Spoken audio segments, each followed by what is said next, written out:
Hello, good morning to all of you. I'm Professor Dr. P. Surendra Padya speaking from Bangalore. ಈಗ ನಿಮಗೆ ನಾನು ಮಿಥುನ ರಾಶಿ ಮತ್ತು ಮಿಥುನ ಲಗ್ನ ಅವರಿಗೆ ಗುರುಗೋಚಾರ ಮೇ 1ನೇ ತಾರೀಕಿನಿಂದ ಏನಾಗ್ತದೆ. ಇನ್ಫ್ಯಾಕ್ಟ್ ಮೇ 1 ಬೆಳಿಗ್ಗೆ 11:55 ಗುರು ಮೇಷದಿಂದ ವೃಷಭಕ್ಕೆ ಮೂವ್ ಆಗಿದ್ದಾನೆ.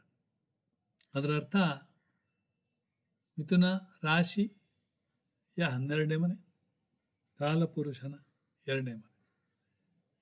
ಓಕೆ, ಮಿಥುನ ರಾಶಿಯ ಮೇಲೆ ಕುಜನ 4ನೇ ದೃಷ್ಟಿ ಉಂಟು.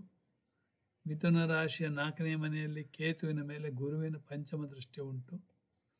ಮಿಥುನ ರಾಶಿಯ ಪಂಚಮ ಸ್ಥಾನದ ಮೇಲೆ ಕುಜನ ನೇರ ದೃಷ್ಟಿ ಉಂಟು.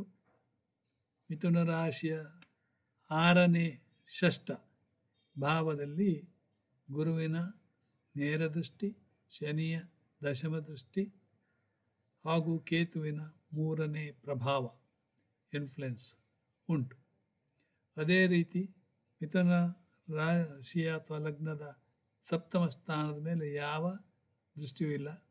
ಅದೇ ಮಿಥುನ ರಾಶಿಯ 8ನೇ ಮನೆಯಾದ ಮಕರದಲ್ಲಿ ಚಂದ್ರ ಇರುವ ಅವನ ಮೇಲೆ ಗುರುವಿನ ದೃಷ್ಟಿ ಉಂಟು, ರಾಹುವಿನ 3ನೇ ದೃಷ್ಟಿ ಉಂಟು. ಕಾಲಪುರುಷನ 10ನೇ ಮನೆ. ಇನ್ನು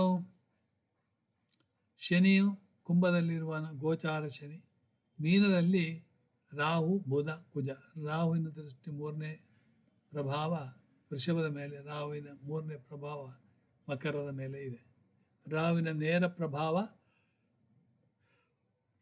ಕನ್ಯಾದಲ್ಲಿ. ಇದು ಪರಾಶರ ವ್ಯೂ.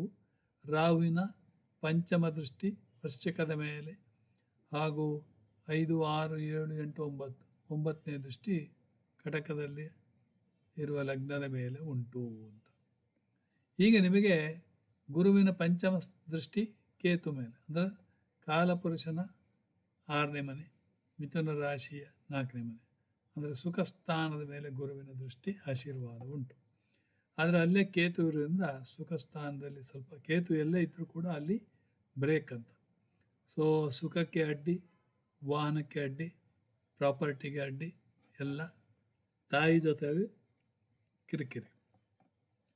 ಸೊ ಮಿಥುನ ರಾಶಿಯವರು ಗೋಚಾರದ ಗುರು ದೃಷ್ಟಿಯನ್ನು ಒಂದು ರೀತಿಯಲ್ಲಿ ಎಂಜಾಯ್ ಮಾಡ್ತಾ ಇದ್ದಾರೆ.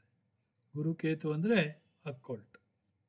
ಅದೇ ರೀತಿ ನೇರ ದೃಷ್ಟಿ 6ನೇ ಮನೆ ಮೇಲೆ, ಆದರೆ ಕಾಲಪುರುಷನ 8ಮ ಸ್ಥಾನ.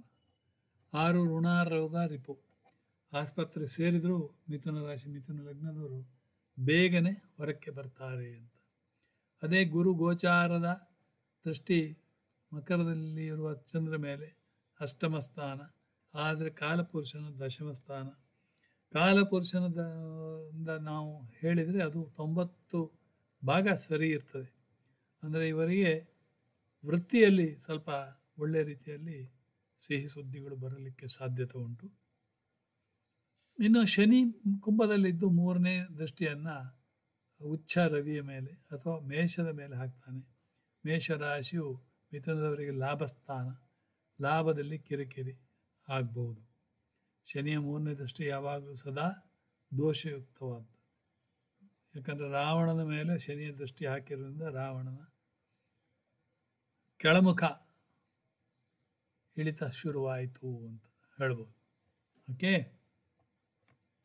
ಅದೇ ರೀತಿ ಶನಿಯ ನೇರ ದೃಷ್ಟಿ ಸಿಂಹಲಗ್ನದ ಮೇಲೆ ಮಿಥುನ ರಾಶಿಯವರ ನೇಬರ್ಸ್ ಜೊತೆಗೆ ಜಗಳ ಆಗ್ಬೋದು, ಹಾಬೀಸಿಗೆ ತೊಂದರೆ ಆಗ್ಬೋದು, ಆಮೇಲೆ ಇದು ಕಮ್ಯುನಿಕೇಷನಲ್ಲಿ ಸ್ವಲ್ಪ ಡಿಸ್ಟರ್ಬ್ ಆಗ್ಬೋದು. ಅದೇ ಶನಿಯ ನೇರ ದಶಮ ದೃಷ್ಟಿ 8ಮ ಸ್ಥಾನದ ಮೇಲೆ ಅಕ್ಕೊಲ್ಟ್ ಸ್ವಲ್ಪ ಅವ್ರು ಹೇಳಿದ್ದ ಆಗಲಿಕ್ಕಿಲ್ಲ, ಆದರೆ ಗುರುವಿನ ಆಶೀರ್ವಾದ ಇದೆ ಅಂತ ಇಟ್ಕೊಳ್ಳಿ, ಆಯಿತಾ.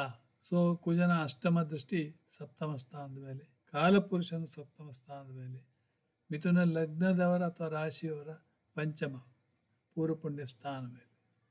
ಸೊ ಇದಿಷ್ಟು ನಿಮಗೆ ದೃಷ್ಟಿಗಳು, ಯಾವ್ಯಾವ ಗ್ರಹಗಳ ದೃಷ್ಟಿಗಳು ಯಾವ್ಯಾವ ರೀತಿಯಲ್ಲಿ ಬರ್ತದೆ ಅಂತೇಳಿ. ಸೊ ಶನಿಯ ದೃಷ್ಟಿ, ಮೂರನೇ ದೃಷ್ಟಿ ಯಾವಾಗಲೂ ಕೆಟ್ಟದ್ದು. ಶನಿಯ ನೇರ ದೃಷ್ಟಿ ಭಾಳ ಒಳ್ಳೆಯದು. ಯಾಕಂದರೆ ಇದು ಪಂಚಮ ಸ್ಥಾನ, ಯಾವುದು ಕಾಲಪುರುಷನ ಪಂಚಮ ಸ್ಥಾನ. ಸೊ ಅದರಿಂದ ಹೊಟ್ಟೆ ಸಂಬಂಧಿತ ಪ್ರಾಬ್ಲಮ್ಗಳು ಬರ್ಬೋದು. ಶನಿಯ ನೇರ ದೃಷ್ಟಿಯಲ್ಲಿ ಒಳ್ಳೆಯದನ್ನೇ ಮಾಡ್ತಾನೆ. ಸಪೋಸ್ ಕರ್ಮಸ್ಥಾನದ ಮೇಲೆ ಬಿದ್ದರೆ, ಕರ್ಮದಲ್ಲಿ ಹಾರ್ಡ್ ವರ್ಕ್ ಮಾಡಿದರೆ 36 ವರ್ಷ ನಂತರ ಅವರಿಗೆ ಕರ್ಮದಲ್ಲಿ ಪ್ರಮೋಷನ್, ಹಣ ಹೆಚ್ಚು, ಸಂಬಳ ಇದೆಲ್ಲ ಸಿಗಲಿಕ್ಕೆ ಸಾಧ್ಯತೆ ಉಂಟು. ಇನ್ನು ಶನಿಯ ದಶಮ ದೃಷ್ಟಿಯಲ್ಲಿ ಸ್ವಲ್ಪ ಮಟ್ಟಿಗೆ ಕಿರಿಕಿರಿ, ರೋಗ. ಆದರೆ ಆಸ್ಪತ್ರೆ ಸೇರಿದರೂ ಇವರು ಬೇಗನೆ ಡಿಸ್ಚಾರ್ಜ್ ಆಗಿ ಬರ್ತಾರೆ. ಕಾರಣ ಗುರುವಿನ ದೃಷ್ಟಿ ಇರುವುದರಿಂದ ಅವರಿಗೆ ಯಾವ ರೀತಿಯ ತೊಂದರೆಗಳು ಕಾಣಲಾರದು. ಓಕೆ, ಇದಿಷ್ಟು ಮಿಥುನ ರಾಶಿ, ಮಿಥುನ ಲಗ್ನದವರಿಗೆ ಗುರುಗೋಚಾರದ ಫಲಗಳು. ಅದೇ ರೀತಿ ಕಟಕ ರಾಶಿ ಮತ್ತು ಕಟಕ ಲಗ್ನದವರಿಗೆ ನೋಡೋಣ. ಕಟಕ ರಾಶಿ ಕಟಕ ಲಗ್ನದವರಿಗೆ ಗುರು ಲಾಭದಲ್ಲಿ ಬರ್ತಾನೆ. ಅಂದರೆ ಇವರಿಗೆ ಮದುವೆ ಯೋಗ ಉಂಟು ಅಂತೇಳಿ. ಗುರುವಿನ ಪಂಚಮ ದೃಷ್ಟಿ ಕಟಕ ರಾಶಿ ಲಗ್ನದವರ 3ನೇ ಮನೆ, ಕಮ್ಯುನಿಕೇಷನ್ ಮನೆ. ಅಲ್ಲಿ ಕೇತು ಇರೋದ್ರಿಂದ ಸ್ವಲ್ಪ ಮಟ್ಟಿಗೆ ಕಿರಿಕಿರಿ ಆಗಬಹುದು. ಯಾಕಂದರೆ ಕೇತು ಎಲ್ಲಿ ಇದ್ದರೋ ಅಲ್ಲಿ ಬ್ರೇಕ್.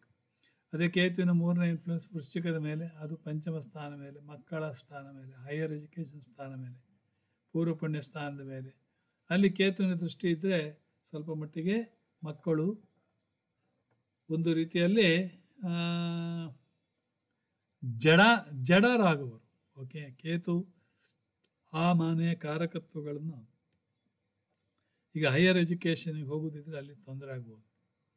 ಆದರೆ ಕೇತು ಯಾವಾಗಲೂ ತಲೆ ಇಲ್ಲದವ, ಯಾವುದು ಬಾಡಿ ಇದೆ. ಬಾಡಿ ಇದೆ ಅಂದರೆ ರೂಟ್ ಹುಡ್ಕೊಂಡು ಹೋಗೋವರು ಅಂತ, ಆಯಿತಾ. ಕೇತು ಎಲ್ಲೇ ಇರಲಿ ಬೇರು ಹುಡ್ಕೊಂಡು ಹೋಗ್ತಾ ಇರ್ತಾರೆ. ಓಕೆ, ಸೊ ಅದರಿಂದ ಕಟಕ ಲಗ್ನದವರಿಗೆ ಅದೇ ರೀತಿಯಲ್ಲಿ ಶನಿ ಅಷ್ಟಮ ಸ್ಥಾನದಲ್ಲಿದ್ದಾನೆ. ಆದರೆ ಅವರ ದೃಷ್ಟಿ 2ನೇ ಮನೆ ಮೇಲೆ, ಕುಟುಂಬ ಸ್ಥಾನದ ಮೇಲೆ, ಧನಸ್ಥಾನದ ಮೇಲೆ. ಧನ ಬರೋದು ನಿಧಾನ ಆಗ್ತದೆ, ಕುಟುಂಬದಲ್ಲಿ ಕಿರಿಕಿರಿ ಆಗ್ತದೆ, ಮಾತಿನಲ್ಲಿ ಸ್ವಲ್ಪ ತೊಂದರೆ ಆಗ್ತದೆ. ಅದೇ ಕಟಕ ರಾಶಿ ಕಟಕ ಲಗ್ನದ ಶನಿಯ ದಶಮ ದೃಷ್ಟಿ ವೃಶ್ಚಿಕದ ಮೇಲೆ, ಪಂಚಮ ಸ್ಥಾನ, ಮಕ್ಕಳು ತುಂಟರಾಗ್ಬೋದು. ಅದೇ ಕಟಕ ರಾಶಿ ಶನಿಯ 3ನೇ ದೃಷ್ಟಿ ಕಟಕ ರಾಶಿಯ ದಶಮ ಸ್ಥಾನದ ಮೇಲೆ, ಅಂದರೆ ಇಲ್ಲಿ ಕ್ಲಾಸ್ 4 ಎಂಪ್ಲಾಯೀಸ್ ಜೊತೆಗೆ ಸ್ವಲ್ಪ ಮಟ್ಟಿಗೆ ಜಗಳವಾಗ್ಬೋದು, ಅಥವಾ ಒಂದು ವೈಮನಸ್ಸು ಆಗ್ಬೋದು. ಸ್ವಲ್ಪ ಅವರು ದಂಗೆ ಹೇಳ್ಬೋದು. ಬ್ಯಾಂಕ್ ಮ್ಯಾನೇಜರ್ ಆಗಿದ್ದರೆ ನಿಮ್ಮ ಎದುರಿಗೆ ಅವರು ಸ್ಟ್ರೈಕ್ ಮಾಡುವಂಥ ಸಾಧ್ಯತೆ ಉಂಟು, ಆಯಿತಾ. ಶನಿಯ 3ನೇ ದೃಷ್ಟಿ ಯಾವಾಗಲೂ ಕಷ್ಟ. ರಾವಣನಿಗೆ ಶನಿಯ ದೃಷ್ಟಿ ಬಿದ್ದ ಮೇಲೆ ಹನುಮಂತ ಶನಿಯನ್ನು ಬಿಡುಗಡೆ ಮಾಡ್ತಾನೆ. ರಾವಣನ ಕಾಲಿನ ಮೇಲೆ ದೃಷ್ಟಿ ಹಾಕಿದಾಗ ರಾವಣನ ಅಧೋಗತಿ ಶುರುವಾಯಿತು ಅಂತ. ಓಕೆ, ಇನ್ನು ಕುಜ ಕಟಕ ರಾಶಿ ಲಗ್ನದಿಂದ 9ನೇ ಮನೆಯಲ್ಲಿದ್ದಾನೆ.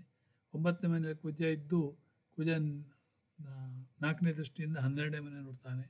ವ್ಯಯಸ್ಥಾನ, ನಿದ್ರೆ ಹಾಳು, ಆಯಿತಾ. ನಿದ್ರೆ ಹಾಳು ಒಂದೇ ಅಲ್ಲ, ಸ್ವಲ್ಪ ಖರ್ಚು ಕೂಡ ಜಾಸ್ತಿ ಇರುತ್ತೆ. ಕುಜನ ನೇರ ದೃಷ್ಟಿ ಕಟಕ ರಾಶಿ ಕಟಕ ಲಗ್ನದ 3ನೇ ಮನೆ ಮೇಲೆ. ಸೊ ಹಾಬೀಸ್ ಏನಾರು ಇದ್ದರೆ ಸ್ವಲ್ಪ ಅಸ್ತವ್ಯಸ್ತ ಆಗ್ತದೆ, ಆಯಿತಾ. ಕುಜನ 8ನೇ ದೃಷ್ಟಿ ಕಟಕ ರಾಶಿಯ 4ನೇ ಮನೆ ಮೇಲೆ, ಸುಖ ಸ್ಥಾನದ ಮೇಲೆ, ವಾಹನದ ಮೇಲೆ. ವಾಹನಗಳ ಆಕ್ಸಿಡೆಂಟ್ ಆಗ್ಬೋದು, ಆಮೇಲೆ ತೊಂದರೆ ಆಗ್ಬೋದು, ಪ್ರಾಪರ್ಟಿ ವಿಚಾರವಾಗಿ ತೊಂದರೆಗಳು ಬರ್ಬೋದು, ಲಿಟಿಗೇಷನ್ಸ್. ಕುಜ ರಾಹು ಒಟ್ಟಿಗೆ ಇರ್ತಾರೆ ನೋಡಿ. ಕುಜ ರಾಹು ಒಟ್ಟಿಗಿದ್ದರೆ ಭೂಮಿ ವಿಚಾರದಲ್ಲಿ ಧರಣಿ ಸಂಭೂತ ಕುಜ, ಭೂಮಿ ವಿಚಾರದಲ್ಲಿ ಲಿಟಿಗೇಷನ್. ಇನ್ನು ರಾವಿನ 3ನೇ ದೃಷ್ಟಿ ಕಟಕ ಲಗ್ನ ಲಾಭದ ಮೇಲೆ, ಅಂದರೆ ಕಟಕದವರಿಗೆ ಫಾರಿನರ್ಸ್ ಅಥವಾ ಮುಸ್ಲಿಮರ ಒಂದು ಸಂಗಮದಿಂದ ಲಾಭ ಆಗಲಿಕ್ಕೆ ಸಾಧ್ಯತೆ ಉಂಟು. ಕಟಕದವರು ರಾಶಿ ಮತ್ತು ಲಗ್ನದವರು ಫಾರಿನ್ನಿಗೂ ಕೂಡ ಹೋಗಲಿಕ್ಕೆ ಸಾಧ್ಯತೆ ಉಂಟು. ಆಧ್ಯಾತ್ಮಿಕದತ್ತ ಹೋಗಲಿಕ್ಕೆ, ಈ ಅಯೋಧ್ಯೆಗೆ ಪ್ರಯಾಣ ಮಾಡಿ ಅಯೋಧ್ಯೆಯನ್ನು ನೋಡ್ಕೊಂಡು ಬರೋಣ, ಅಥವಾ ಈ ಕಾಶಿಯಲ್ಲಿ ಹೊಸ ಇದನ್ನು ಮಾಡಿದ್ದಾರೆ, ಸೊ ಅಲ್ಲಿ ಹೋಗಿ ನೋಡ್ಕೊಂಡು ಬಂದು ಗಂಗಾ ಸ್ನಾನ ಮಾಡಿಕೊಂಡು ಬರೋಣ ಅಂತೇಳಿ ಇರ್ತದೆ. ರಾವಿನ ಅದೇ 3ನೇ ಇನ್ಫ್ಲುಯೆನ್ಸು ಮಕರ ರಾಶಿಯ ಮೇಲೆ, ಅಂದರೆ ಕಟಕ ರಾಶಿ ಮತ್ತು ಲಗ್ನದ ಸಪ್ತಮ ಸ್ಥಾನದ ಮೇಲೆ ಅದು ಸ್ಪೌಸಿನ ಮನೆ. ಸ್ಪೌಸ್ ಭಾಳ ಒಳ್ಳೆ ರೀತಿಯಲ್ಲಿ ಬಿಹೇವ್ ಮಾಡ್ಬೋದು, ನಡ್ಕೊಳ್ಬೋದು. ಇದಿಷ್ಟು ಕಟಕ ಲಗ್ನ ಮತ್ತು ರಾಶಿಯವರ ಫಲಗಳು. ಇಷ್ಟನ್ನು ಹೇಳಿ ಇಲ್ಲೇ ಮುಗಿಸ್ತೇನೆ. Thank you very much. God bless you.